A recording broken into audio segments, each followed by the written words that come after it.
Hello, friends. It's a game of no halves. I'm Miles. This is my dad, Bob. I'm Bob. Hello, Bob. How you doing? I'm fine. So this is the podcast, if you join us for the first time, where we discuss Bob's crazy, fictitious football team called North London F.C. Yes.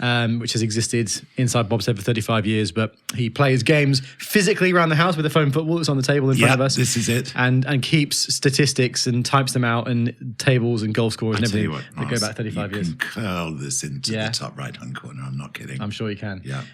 Over the past, a few months now, we've been going into the history of North London, all the results, going through it season by season, and it's led to a lot of questions, Bob, on social media. Yes, we just made a nice cup of tea. Yes. So if you don't follow us on socials, by the way, at A Game of No Halves is where we're at. Yep. And we asked for you guys to submit us some questions. And you have. About the world of North London, and we have questions in front of us. So we thought today could be a bit of a Q&A special where we go into all the burning questions that you guys have had about Bob's mental brain and how this world I thought you were going to say mental breakdown. Have you, as a game ever caused you to have a mental breakdown, Bob, when you were 3-2 up to me and lost 4-3? The thing about this game, everything about it is that it's so therapeutic. Yeah. Seriously, I mean, I can play games, I can think about tactics, I can replay moments in my head. You know, it's like even when you casually play sport, you can remember magic moments. I bet you remember great saves you've made. And goals I've scored. There was one goal I scored from almost the halfway line for Steventon when I was playing there in Sunday League. Didn't score many goals, Steventon, but I did score one. Yes. That was a different one, actually. There was one we were playing, so in Oxfordshire here, Steventon, back when I was playing with them, they had the massive rivalry was with Didcot Casuals, Bob, Didcot Casuals, and they were always way better than us. Anyway, one season, I don't know what happened, we played them at home on the green, and we won 4-0. And I think I scored the third goal. And basically, throughout my whole career for football, the only thing I could really ever do was shoot. And so whenever anyone gave me the ball, all I could hear from the touchline was just to shoot wherever I was. Yes. So I had that in my brain, and I got the ball and turned, and had a bit of space. And it was probably still within the centre circle. Right. And I didn't even look up. I just thought I was going to shoot. And I just banged it, and it just drifted over the goalkeeper and looped into the corner of the net. And I was just like, yes, that was amazing, and so that put us 3-0 up against Didcot Casuals. That's the one I remember the most, probably. But I scored one when you came to the green. Yes, although that day we were getting battered, and it was only a consolation goal. But you were on the more or less left touchline, and you sort of cut inside on your right, and you quite a long way out, and you shot, and it was a looping shot that dipped at the last minute. It just went in the top corner. And just went in the top right-hand corner. I remember that too, yeah. It's amazing how you remember sporting moments, isn't it? It is. So there must be goals that you've scored here. What's the most memorable goal you've scored with your phone football, Bob? Cantona against Real Madrid, coming out of the sitting room. Straight in, no hesitation. 35 yards out. It was like the Cristiano Ronaldo goal against Porto. And I just hit it, and it was an absolute screamer. That's my favourite goal. I saw a comment the other day online about the Ronaldo goal, because I think it was something like it was 10 or 15 years since that goal was scored recently. And somebody said, there aren't many players in the world now that could score that goal. No. The Ronaldo goal. If you think about it, but the way he took it on, it must have been all of 35 yards. Yeah. And he just absolutely battered it into the top corner. Yeah. There aren't many players that could score that goal now, because it took a bit of skill and pace to get away from the defender to open up the space, and just to hit it with that much pace and power. And in fact, you can tell from the coverage of that goal, all the cameras they have, nobody was expecting it. No. Because there weren't the angles. That's actually something I was thinking about, and I thought that since the goal came out is forever the replays you see of that goal. It really annoys me that the live director, because they cut to a close up of Ronaldo, didn't they? Because it was like he was closer to the halfway line than the goal, and they cut to a close up of him as he's shooting. Yes. So he shoots and the ball goes out of frame for a bit, and then they cut to the standard telly wide shot. And I was like, every time I see that replay, but there is a replay that exists online now of just the television angle. Yes. And it's incredible. I mean, just absolutely amazing goal. I remember Clive Tilsley actually commentating on a Cristiano Ronaldo goal against Arsenal. The free kick. I know exactly what you're talking about. When they were wearing the blue. He says, doesn't he? He said, too far out for Ronaldo to think about it, and then he batters it, and he's like, oh my God. Yeah. Because that must have been about 35 yards out as well. Yeah. Same season. Almost on the touchline. Just incredible. And people were saying, it was the goalie, it was the near post and everything. But he hit those knuckleballs. with such pace. Yeah. Mm-hmm. I mean, that one against David James. Oh, When yeah. David that was that James- same season as well, I think. Yes, it was. It was just he got 3 or unstoppable. 4 absolutely incredible free Yeah. kicks that season, didn't he? know. And David James is just standing there rooted and then looks in. Well, it was that way, wasn't it? He kind of, he looks up and he's like, he just shrugs his shoulders. He's like, well, Yes. there's nothing anybody could have done about that. Absolutely. Because that's the sort of goal where you do everything perfectly, you set your ball perfectly, you can predict where it's going to go, you're never stopping it. Yeah. Ever. It was within an inch of like the very top corner, wasn't it? And it would leave his boot and it would sort of do all this sort of business, Yeah, wouldn't it? I know. Before it actually went He kind in. of invented the sort of knuckleball Yes, he technique, did. didn't he? Well, Amazing. occasionally Marcus Rashford has managed to. He scored one against Chelsea a bit like that. Do you remember Yeah, that in the cup yeah. where he hit it and it kind of wobbles into the top corner? Yeah, Amazing goal. yeah. I wish nothing but good for Marcus Rashford. I hope he rediscovers his form because I just, as a United fan, all I want him to do is to do well. Yeah. Local boy, Yeah. coming through and everything. Yeah. Anyway, So- Bob. So, but- should questions. we get to the Q&A? Yeah. So you've submitted these on socials. By the way, if you want to submit any more for us to answer in the meantime, please do follow us at A Game of No Halves is where you can find us there. Yeah. So first question then, Bob, is for you. Okay. It says here, when Bob's playing the games around the house, how Yes. does he decide or know which player he is playing as at any given moment? So he knows who scored, who got injured, etc. That's a very, very good question. So there are certain areas of the house that represent certain areas on the pitch. Yeah. Okay. So there's a goal, the coffee table in the sitting room. Yeah. If you think of a table with the sort of, it's 4 legs, but as you're approaching, 2 legs, and then the top of the table is the crossbar. Yeah. Now the coffee table sits quite low. There's a similar table in the hall. Yeah. So So are those the 2 goals? there are the 2 main goals. But I use yeah. other goals as well. So like I can come in and use, like if I'm attacking from the right, I could use this chair as a goal as I cut in from the right and shoot left-footed. Now these chairs Right, yeah. have got These are more difficult, aren't they? 'Cause they've got like are. a sort of, like a bar across them. which is the goalie. So I've got to be really accurate to get it under the goalie or over the goalie with the smaller. goodness me. So anyway, so I'm in the sitting room, let's say, and I'm right the other end of the sitting room, and I'm now bringing the ball out of defense. Yeah. So my defenders, you have probably rolled the ball out to Freddie Haynes. And Freddie Haynes begins this 1-2 passing interaction Right. with the players around him. And the players Because- are the wall and the chair and whatever's around because you. Freddie Haynes is going to bring the ball out and he's going to run to the opposition. Yeah. So does it differ, like depending on which player you're imagining you are? Does your play differ? Yes. So if you're Freddie Haynes, you are going to run out. But if you're like more of a pass a sideways or- neutral centre back, Yes. you'll pass off to somebody else. So coming out then from the let's use this. So visualizing where we are now. So we're in the living room by the coffee table, are we? The other side of the coffee table, Oh, okay. right at the far end of the So, room. so as far as the house goes, you're on the back wall of the house, essentially, right? In the living So room. then Okay. I'll take the ball. I've got the sofa on my left. So if I'm Freddie Haynes and I've got the sofa in front of me, Yeah. so I can pass to the sofa. And who is the sofa? Just a random other teammate, or are you imagining who it is? Well, it's kind of a random other teammate. Because Okay. At the moment, I'm concentrating on being Freddie Freddie Haynes. Haynes. So I do a 1-2, and I've moved forward now, so that I'm taking the ball while moving forward. Yeah, okay. And then I'm looking up, and I can see that the table, that the sort of flower vase table in the hall. Yeah. Okay. Yeah. That will be The goal. whoever's on. Oh, I see. Player is on the right, because I'm working out now from my own half. Okay, yeah. And I haven't come out of my own half yet. So this is a difficult pass, okay? And it's with the outside of my foot. Yeah. And what I want to happen is for the ball to bounce off the table onto the wall and back at me as I come out of the sitting room. Yeah. Okay. So is this a moment where you give the ball away quite a lot if you're trying this pass? If I get the ball away, it's in a very dangerous position. Right, yeah, okay. Because the opposition can get it now, and in 2 or 3 passes, they're in at the coffee table and can score. Yeah. Yeah. I've also got, there's a sort of buffet thing that's at an angle. Yeah. So if I cross from the left and it hits the buffet at And the this right is angle, that's going to be a header into the so goal. this is when you've essentially won the ball back as the opposition team. Yes, You can I can attack. And, But assuming that ball comes back to me, space then opens up. Right, because you've broken the press. Because now. I've broken the press, and I can run with it through pretty much the whole way to the kitchen. Okay. So when you get to the kitchen, then, because that you've gone past what would have been one of the goals, right?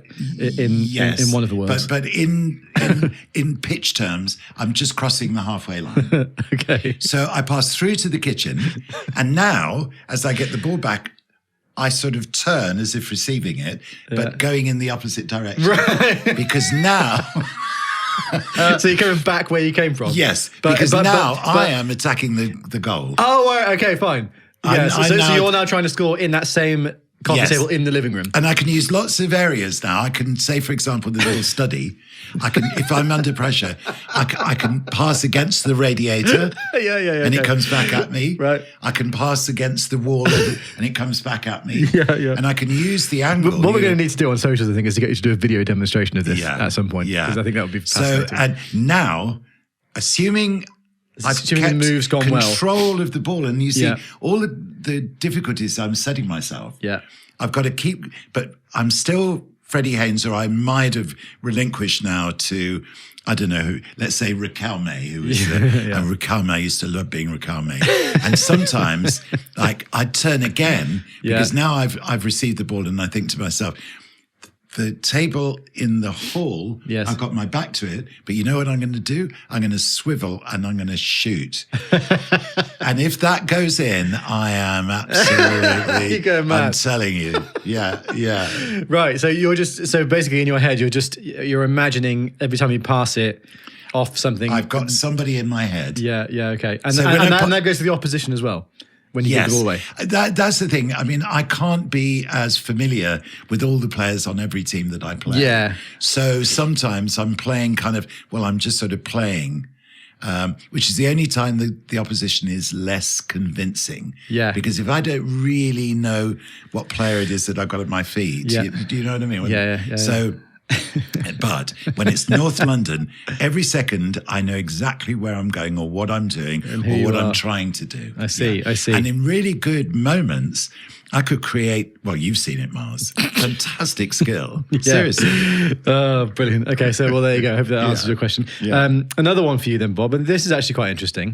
Have you been tempted to create your own world for any other sport? Not really. How would that work as well? Like, let's say hypothetically you were to choose another sport to do this with. What would you choose, and how would you do it? Well, I don't know. I don't think it's that easy. It's not that easy. Football, and this I think is one of the reasons why it's the most popular sport in the world. It's just so easy to play, isn't it? All you need is a ball. That's it. Yeah. But I suppose with cricket or with tennis. Years ago when I was a child, I used to practice tennis against the wall at home. Yeah, I suppose that's, And I could play that pretty well. I got quite good at that. Inside's a bit of a difficult thing to do that. My mum used to get so cross with me because I'd have a tennis ball, and as I played it would get pretty muddy, and we had a white wall. And so the white wall was now getting covered in table tennis blotches all over it. My mum got so cross with me doing that. But that's the only other thing I would have. Yeah, I suppose so. Yeah. So this is a question for me. Okay. Have any of your primary school friends reached out to you about this podcast? Have they? Well, only the ones I'm still in Simon. touch with now. Well, Simon and Ben, who we were talking about last episode, actually, or last episode we recorded anyway. They weren't primary school friends, they're secondary school, but... They were both in the team. Obviously, my oldest mate, Douglas Booker, who is now the manager, right back for many years for North London. Me and him have talked about it, and he's very happy to be in the squad. In terms of other primary school friends, though, I think most of the people in the team from primary school age are Dylan's, aren't they? Dylan's friends. I think probably when you first started really recording this properly, I'd got a little bit older and was maybe just about to go into secondary school, which is why most of my secondary school friends were in the team. Whereas Dylan was he's a couple of years younger than me. Yes. So, but no, so primary school friends, just Doug, good old Doug, has reached out a couple of times, but it must be funny because Freddie Haynes, we talked about him all the time, but then there's also Sam Tokler, who we were talking about in the last episode. These are people that me and Dylan and Flo, my brother and sister, have not seen for years, decades even, probably. Yeah. And yet... I'm amazed Freddie Haynes hasn't been in, considering the important role he's played. Freddie, I've virtually come on the podcast. We built the team around you, Freddie. We want Freddie Haynes on the podcast. Yeah. To be fair, for him...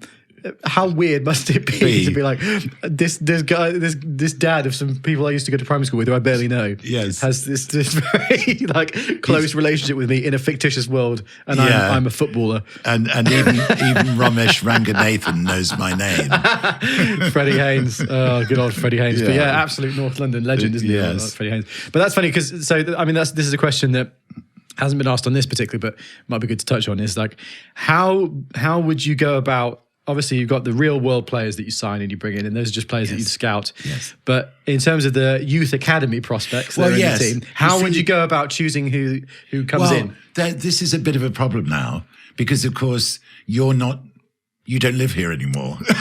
So there's not so much football. What you should do, Bob, is tonight. So I play five-a-side when I'm not travelling with work. I play five-a-side 3 times a week. Right. Just come on to a game and do a bit of scouting. Do a bit of scouting. It'd be like, Miles, why is your dad watching? And I was like, you do scouting for his North London team. Yes. No big deal. No, because when we were still doing sessions, which we don't as much now in my studio because Miles is so busy with Expired Film Club. Yeah. Traditionally, after a session, everybody would pile out onto the lawn. Well, it's one of the best things in the world. And have a bit of a kick around. Yeah. And it would develop sometimes actually into a match. But even if it didn't, you've got an immediate idea of skill level. Yeah. This is how come I, for example, chose Whit Smith. Yeah. Who, by the way, I did find him on Instagram and tagged him in some stuff. And I don't think he's ever responded. He probably so embarrassed. He's probably thinking, "What the fuck are they doing?" Yes. He was in a group. Probably he is still in a group called Hot Club of Cowtown from Austin, Texas, and they came over and did a session. And he was playing, and I thought, "Oh, he's good. I'm gonna sign him as my American." Yeah. But the funniest one was. Do you remember the session we did with Dean Owens? Yeah. So Dean Owens, now check out Dean's music because it's great. And he's done a couple of albums with a fabulous group called Calexico. And he came, didn't he, to we played some football. There is a video that exists because there's security cameras on the outside of the studio, and it did catch. There was one in particular. Yes. I swept in this massive long cross for him, and he sort of diving headers it into the goal. It was great. It was fabulous. Yeah, he was sort of the top Rangers or Celtic or Aberdeen player because he came down from Scotland to do the session and he went straight into my squad. Yeah, Dean Owens. Oh, Bob, breaking news, by the way. Go on, I'm just on Instagram. Cobby Maynews just tagged me in his Instagram story. He's posted one of my photos. Oh, this is cool. Anyway. Living his best life. I am indeed. Miles. Should you have a look at it? Yeah, let's have a look. Oh, show the camera. There he is. That's a photo I shot of Cobby against Burnley. Yeah. A couple of weeks ago. Has he said he's just tagged you? He's just mentioned me, I think, yeah. So you're going to add another 1 million followers to your already burgeoning numbers. Yeah, he's just mentioned me. Anyway, that's fun. Cool little interlude of the podcast there. Cheers, Cobby. Yeah. Love that. Yeah. Very cool. Anyway, so I was actually, the reason I was on Instagram just then was because I was looking up Whit Smith to see if he's been active on Instagram recently. And actually, he is active. So I'm pretty sure he would have seen our tag, but has decided not to respond. Are you following him? Really. A Game with No Halves is following him. Yeah. I'm at Whispering Bob, by the way. Yeah. Mars' Expired Film Club. That's me. That's me. And that's Dua Lipa. Just coming up on there. Yeah. Outside of the North London world. Yes. Yeah, exactly. Yeah. So, Bob, how do you conduct cup draws for the various competitions? Well, like I do with the Premier League, I take a team. Okay. So, and we're joining the FA Cup in the 3rd round. So let's just say I take Burnley's fixtures. So I am now Burnley, whoever it is that they've drawn in the 3rd round, that's who I'm playing. Yes. Now, if I win, we go through to the next one, irrespective of whether Burnley themselves have been knocked out of the cup. Yep. Whoever it was that Burnley would have played, that's who I play. Okay. And that's how it works, going right the way through. Yeah. It does require a little bit of working out, and I have to go through the fixture lists to make sure, so like I've won as Burnley. So who would Burnley be playing? Let's say they got knocked out, but their next team would have been Ipswich, let's say. So I play Ipswich. Now, if I beat Ipswich, who would they have played? Do you see what I'm saying? Yes. So that takes me through to the final. So it's quite complicated. I have to concentrate very hard and look everybody up and look at the fixtures and everything. Yeah. But that's how it works. Fair enough. I mean, that makes sense. So another question. Yes. Which is, and this actually, we just touched on this, so maybe we should do this, is have you considered filming a North London game? Well, no. I think it would be a very different experience. It's really hard to imagine. And anyway, what would need to happen is you'd need to be talking through what was going on at the time. And the other thing about that is it required me to really get into the zone to start playing a match to any kind of real proper quality. Right. Because there's one thing So are you saying it would be a distraction to the quality of the game? Yeah. Anyway. Yeah. No, but what ideally, what would have to happen is I'm right into the zone and then the filming starts. If the filming and me doing it, I'm going to be so distracted because it really does. Because let's face it, I've got the ball at my feet 100% of the time. Yes, true. I don't pass to anyone. Well, I pass to... In your head you do. But in my head I do. But the ball comes back to me, whether I'm playing as a forward, defender, so people opposition. can't just chip in and start to get involved in the game, can they? No. The only time that happened really was when... I scored a free kick that time, I remember. And Dylan and Miles and me used to practice in the hall a lot, didn't we? Well, yeah, I mean, so me and Dylan would play...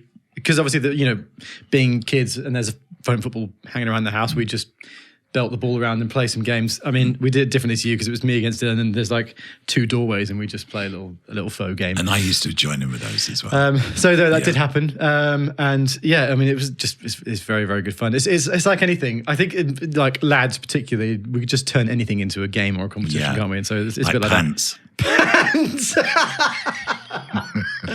Pants.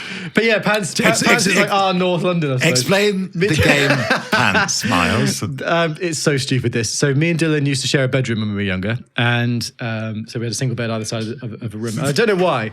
We used to find it absolutely hilarious to just get an old pair of pants out of the chest of drawers or whatever. And you've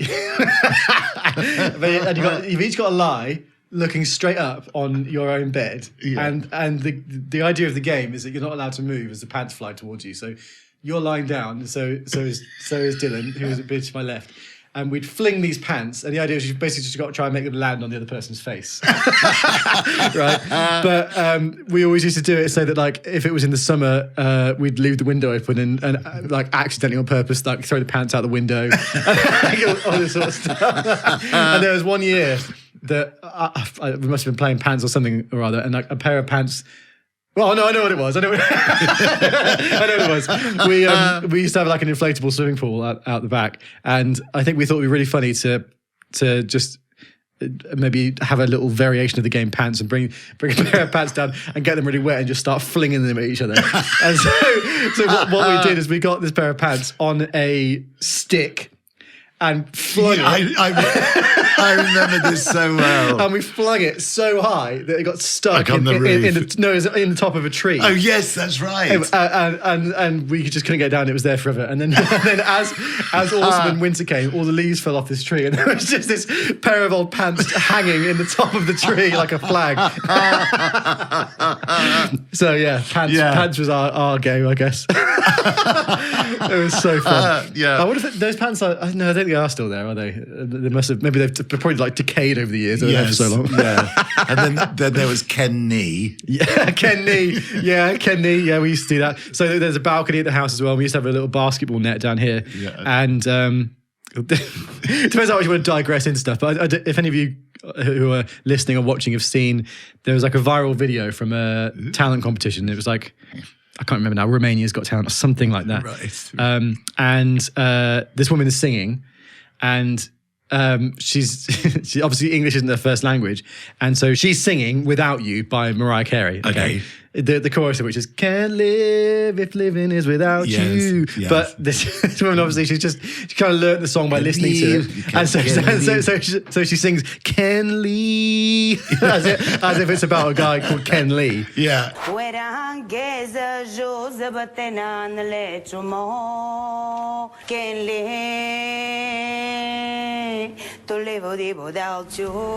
Anyway, so me and Dylan found it really funny. So when we invented this game, we called it Ken Knee. Yes. Anyway, the idea is one of you stands on the balcony and the basketball net is down on the floor, and you have to throw the ball up and knee it into the hoop. But as you do it, you have to shout Ken Knee. And I seem to remember I was good at this. Wasn't I good at this? It's a tough game. It's much harder than you'd expect. Yeah.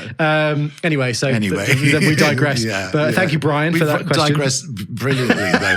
The pants story will linger long in the memory. Yeah.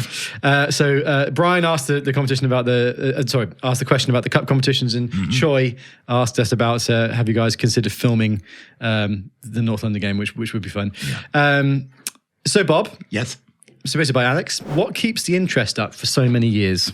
How do you just keep going with this and still find it fascinating? Because it's so therapeutic. And anyway, football just carries on. Well, I was going to say this because my wife Catherine asks me this all the time, because basically most of my spare time is spent either watching or doing something to do with football. And she's just like, does it never get boring? No. Like, isn't it the same thing over and over again? And that's the thing, it's not. No, it's not. and sport is not. It's amazing, really, like how it works, isn't it? Because everything to people who don't enjoy the sport, it does look like it's exactly the same. Oh, another team's playing, another team's won, another team scored, whatever. But every moment's different and every season's different, and it's difficult to describe to people who don't enjoy it, isn't it? Yes. So it's like that in the North London world. Yeah, it is, and particularly for me, thinking about the matches. Bringing new players in, organising tactics, and taking the view, as I do, that I'm not going to particularly bother about what the other team is doing. I'm going to make them bother about what I'm doing. Yeah. And the more unexpected tactical things I can come up with in my head to hit them with on any given game, the better. So that's what I concentrate on in my mind, right? Sort of going through the team, thinking how this particular player can play on this occasion in a slightly different way to take the opposition by surprise. Yeah. And this is why I keep saying that I taught Pep Guardiola everything he knows. Because inverted fullbacks, attacking centre-backs. Yeah. I have to say, Mars. You were there, came from the heart. One of the big inspirations in terms of this idea that has stuck in my head about attacking from defensive positions or attacking with defenders, and how difficult it is to defend against, was Franz Beckenbauer. Oh yeah, well that's kind of in the German side. He sort of invented that sweeper role. It was a sweeper role. Yeah. And so you've got a sweeper behind the back four, and it sounds like that's so negative. And, but he would come in and sweep up, and suddenly, the second he started bringing the ball out from defence, he was a kind of extra player. Yeah. And even if by just bringing it out and passing it to a colleague, even if it's a square pass, he's created a bit of space through which you can begin to launch an attack. And because he didn't have defensive responsibilities per se, he could then run on and begin to take 1-2 passes, which is the template in my head for the play of Freddie Haynes. Yeah, absolutely. So Freddie Haynes is Franz Beckenbauer reincarnate. Yeah. Is Beckenbauer still alive, is he? Is he still alive? That's a good question. I'm gonna look it up. I hope he is. He's the contemporary of Bobby Charlton's. No, he died in January this year. Oh, of course, yeah. He and Bobby Charlton were the equivalent of each other in those two great teams. Yeah, and actually, in the final in '66, it's funny because neither of them had a good game because each was assigned to the other, just occupied with each So other. they were, and they cancelled each other out. Interesting, isn't it? Yeah, I know that happens sometimes with great players in big games, isn't it? Okay, cool. So, Bob. Yeah. This is good. This is a good question. I like this question a lot. Go on. Right. We're creating an alternate starting 11 for North London. Okay, right now. Right. With a team made up of music artists. Right. So who would you pick in that team? Well, that's hard, isn't it? Because you haven't seen them play. Well, I suppose so. But let's go on. I actually can pick one or two. Yeah.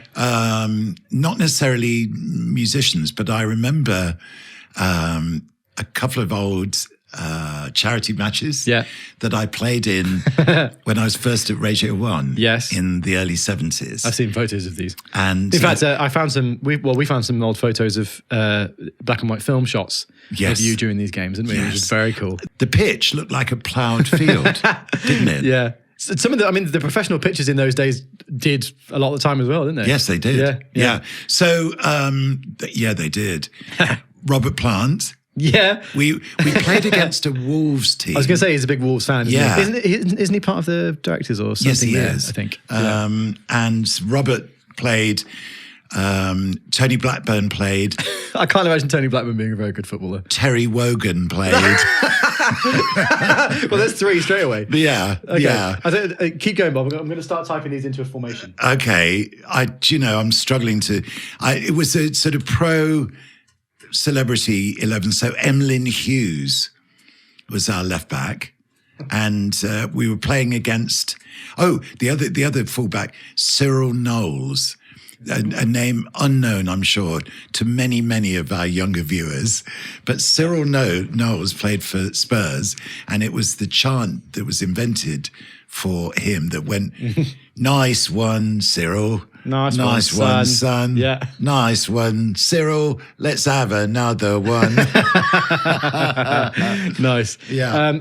I'm going to have a look at this. Obviously, in recent years, there's events like Soccer Aid and stuff that have started popping up, and there's been some good musicians who played Soccer Aid. Particularly, do you remember Serge from Kasabian is a Bawler? Yes, yes, indeed. I'm gonna have a look. Oh, okay, that's a good plan. Have a little look up. Yeah. So I'm literally I'm on a Bleacher Report website now, and the first one is Serge Pizzorno from Kasabian. Yeah. He is a baller. He lobbed David Seaman, I think, in one of the charity games. But also back in the Soccer AM days, do you remember when they used to have the thing at the end where all the guests would try to kick a ball through a hole? This one year, it was like the Wembley sign. I think it must have been when the new Wembley was made. And Serge flicked it up and volleyed it straight through the B of the Wembley. It was unbelievable. Wow. Robbie Williams, of course. Rod Stewart. Yeah. Now, Rod used to run a Brits sort of expat little football team in LA in the 70s. Really? And they used to have a little league because there were a lot of rock stars, commuting between Britain and America, and maybe staying in LA for best part of a year because the whole tax situation was so different then. The Stones went to France for a year, say. So Rod... Brexit, you can't do that now, can you? No. So Rod used to organise this great team in LA and play in Hollywood on some of the pitches in Hollywood. Oh, there you go. So that was very exciting. Yeah, Rod Stewart. I was going to say because he often boots footballs off the stage, doesn't he? Yes, he does. This is an interesting singing those Tim Harding songs, kicking those footballs off the stage. This is interesting, by the way. Julio Iglesias.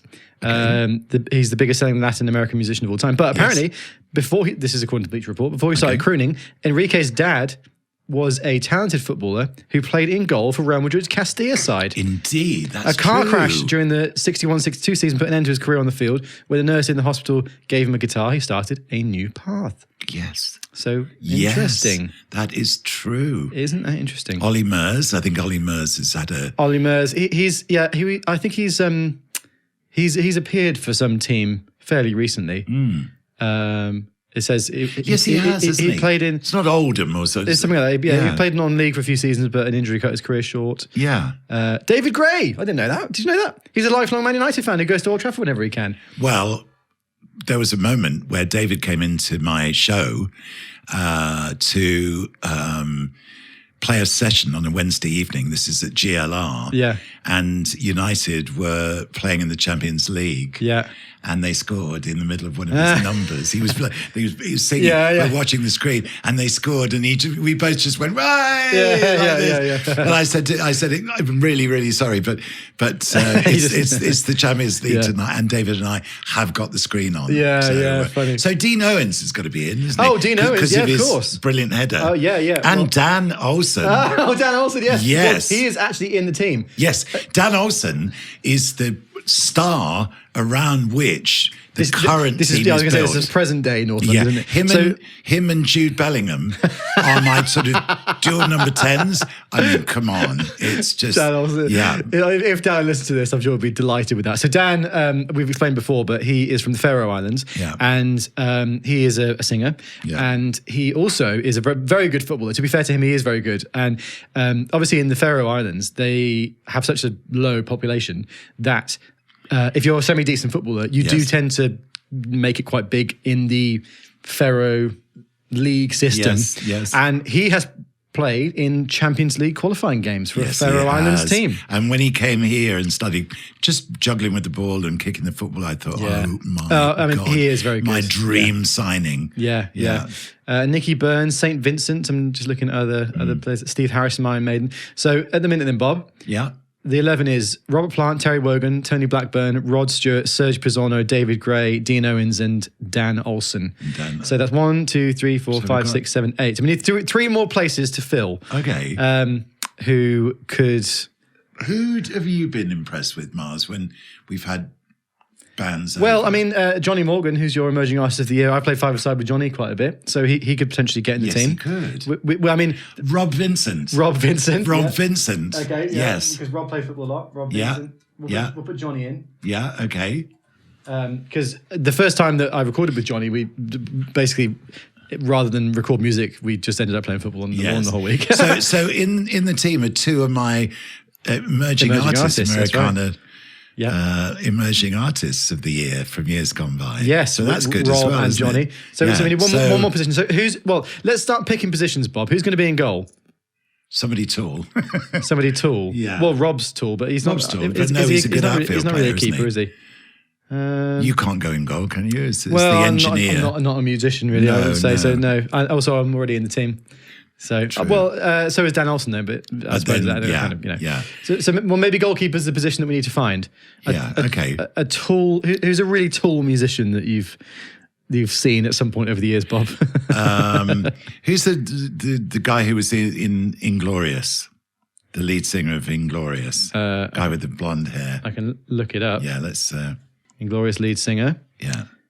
Nathan James. Nathan James. Nathan Right, James. So, I think probably the number 9 would be Nathan James, who was in a band called Inglorious. Okay. Who came to do a session for us here, Miles, when I was doing my shows on Team Rock. That's right. Do you remember? Yeah, I do. And you were engineering. Yeah. And they did a live session, and it was fantastic. And I just think Nathan would be because he's now a big target man. Yes, he is. He is tall, isn't he? He's got really fit, like long blonde hair. Yeah, that's right. So he's going to be the number 9, I reckon. Okay, well, so we've got 11 players now then. Yeah. So we're putting Nathan James up front. Yeah. Who's going to play in goal? We've got Robert Plant, Terry Wogan, Tony Blackburn, Rod Stewart, Serge Pizzorno. Well, let's put Robert in goal. Robert in goal. Yeah. Okay. So Robert's in goal. Yes. I mean, if we went, so where does Dan Olsen play in your team? Like a number 10? Number 10. So we'll put him He gets shed loads of goals. As an attacking mid. Yeah. Right back? Right back. Who'd you say? Whit Smith. Of course. Whit Smith. I mean, that's an obvious one. Yeah. He's been in the team. Yeah. And he was right back, wasn't he? Yes, he was. Okay, Whit Smith. Previously mentioned a centre-back partnership then? Okay. So to choose from, I mean, maybe having Terry Wogan and Tony Blackburn, a little Radio 2 centre-back partnership. Yes, that's a very good idea.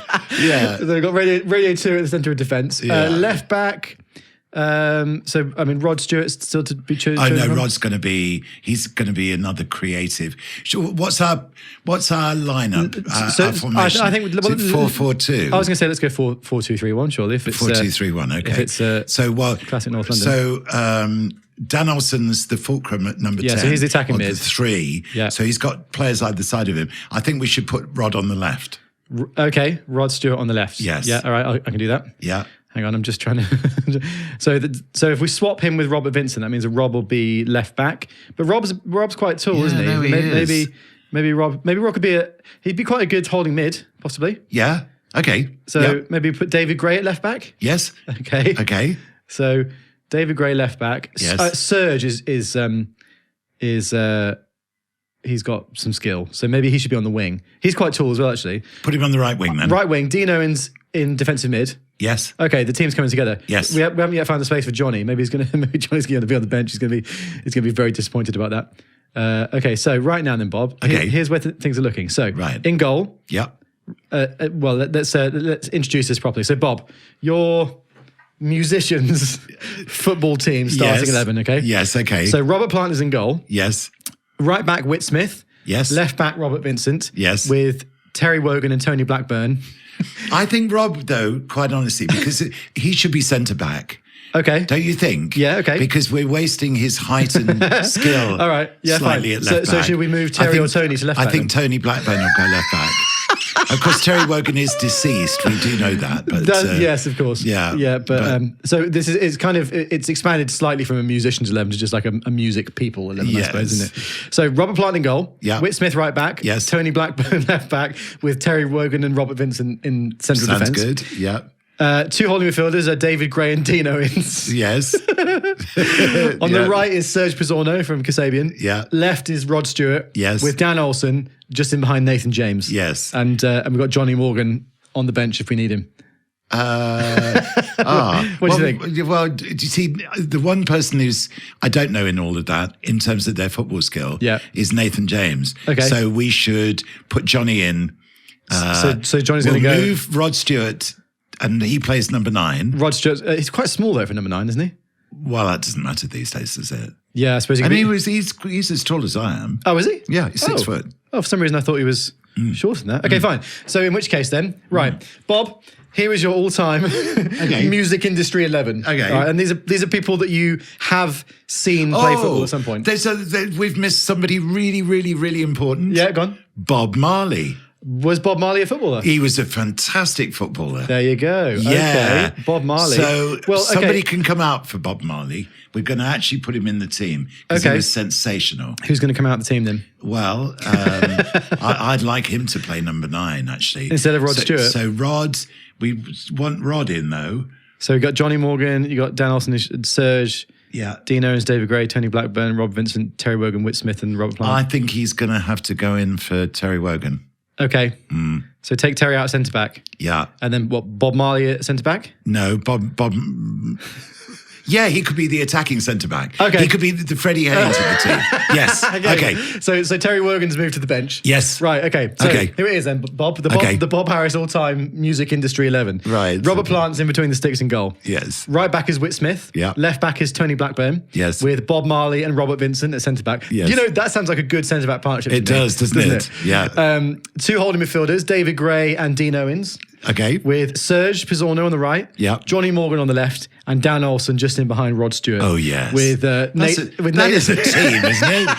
That's a team. We've got Nathan James and Terry Wogan to come off the bench if we need them. Yeah. What do you think to that then? Bloody good. I love that. And so of these players, so Whit Smith and Dan Olsen have definitely both appeared for North London, haven't they? Yes, and Dean Owens. Yeah. So 3 of that 11 have actually gone on to make professional appearances for North London. Yes, indeed. I love that. Yeah. Fantastic. Well, there you go. Go. Thanks for submitting that question. That's the best question ever. And I'm sure there are more. I'm sure you will be able to. Actually, I'll tell you what, this is a great way to for the viewers watching this on socials, in the comments right now, leave us your selected music industry 11. Because I know we will have missed out a lot of people. And we'll talk through some of them on the next episode when we have that. Because that'd be great. You know, you started to look up, didn't you? Some of the celebrity players that played in pro celebrity matches. Yes. And I'm sure there's a pool of them that we haven't even looked at Probably. yet. Yeah. I mean, vice versa, there are footballers who are musicians as well. Did you know about this?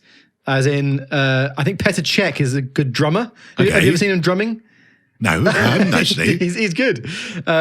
And I know that remember when United signed Alexis Sanchez, and Yes. his like announcement video was him playing the piano. Indeed. So there, Okay. apparently Alisson for Liverpool can play drums as well. Okay. So there you go. Right. Anyway. Okay.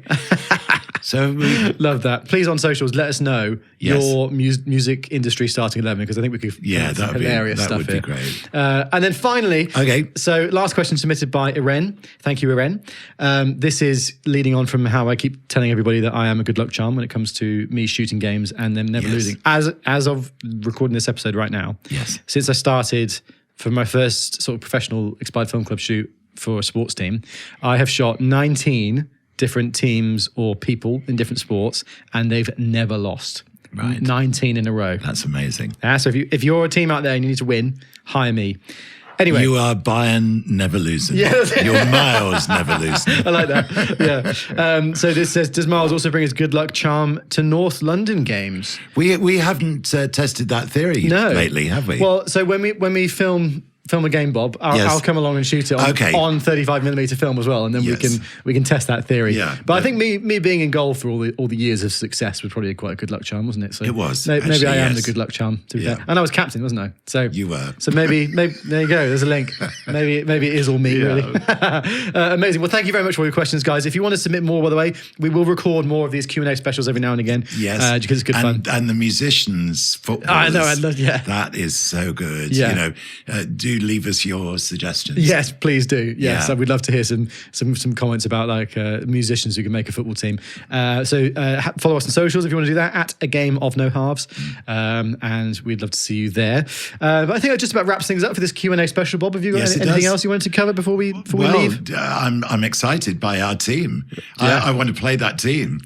Just imagine North London against that team. That would be. Yeah. Although you'd have I'd borrow Dan Olsen. Dan back. Olsen, Dean Owens, and Whit Smith would have Yeah, to. Dan Olsen would would have to be revert back to on North London. Yeah, I he love would. that. Thank you for the questions, everybody. Like I said, do follow us on socials, and if you're listening on streaming services, if you could rate us 5 stars and subscribe, that would be amazing. We also post these as video episodes on YouTube now, so please do subscribe to us on there, and you can see me and Bob in all our glory in the dining room. I'm sorry about that. Yeah, thanks for listening along, Bob. Any parting words for the audience? No, just a very, very goodbye.